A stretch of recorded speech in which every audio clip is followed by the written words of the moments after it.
Well, they showed you a statue, told you to pray.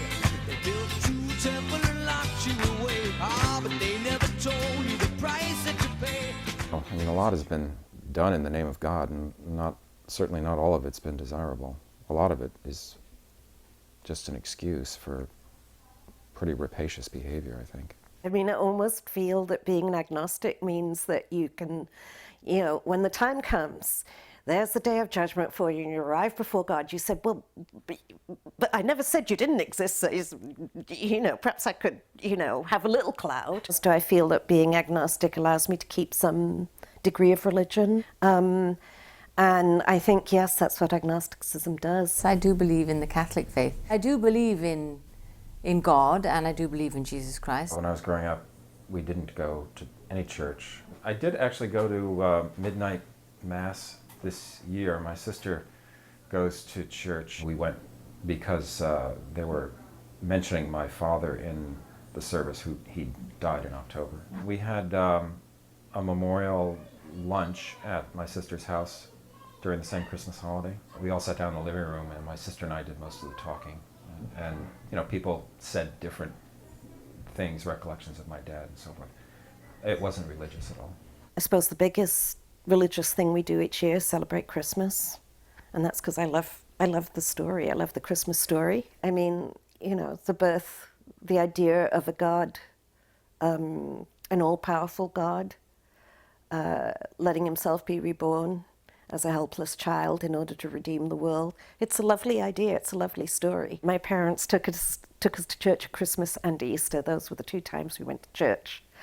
And then we sort of dropped Easter. I think my parents just couldn't stick it anymore, and we dropped the Easter visit to church. So I suppose we talk about the Easter story some, but no, it's just chocolate eggs. I went to Catholic boarding school for 6 or 7 years, and I would take the 3 of my children to Mass about 3 times a month until they were about 14.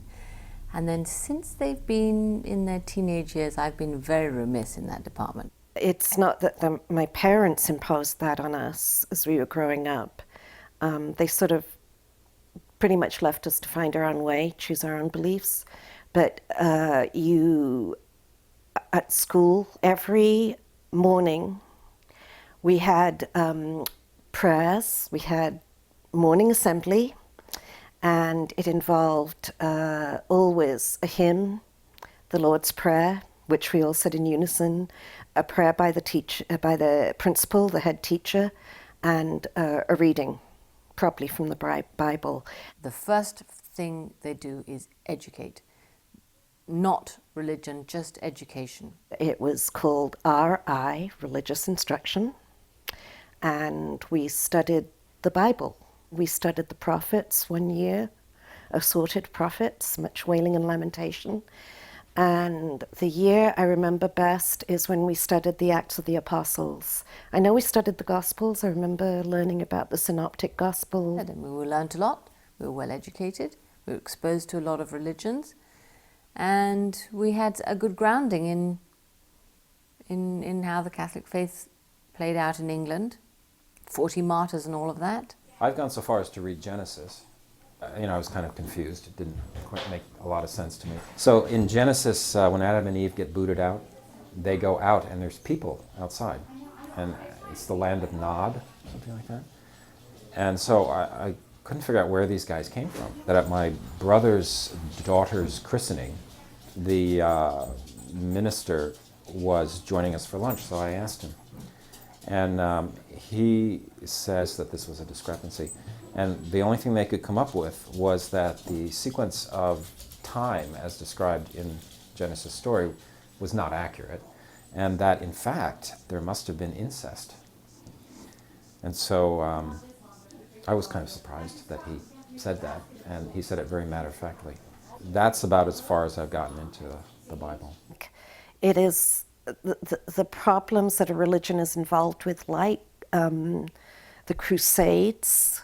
It is a product of humankind, of humankind's inherent qualities, And then it gets used, the different religions get used as excuses to behave in ways that people probably would have behaved in anyway. But I thought the story in the Gospels, it's lovely. It's a lovely religion, but there are so few people who actually practice it as written in the Gospels. I think Christianity is a nice idea, but you know, I don't really see it as being practiced the way you might generously read the Bible, for instance. I don't have that good feeling about it, particularly organized religion. I think, on the whole, it's not been so good. It's a good framework anyway to be reflective about other people's needs, to understand that you're just one in 6 billion people in this planet, and that you can help other people and be part of something that believes in helping other people out and understanding your position and role in life. I think it's good. So come on, Virginia, show me a sign. Send up a signal, I'll throw you the line.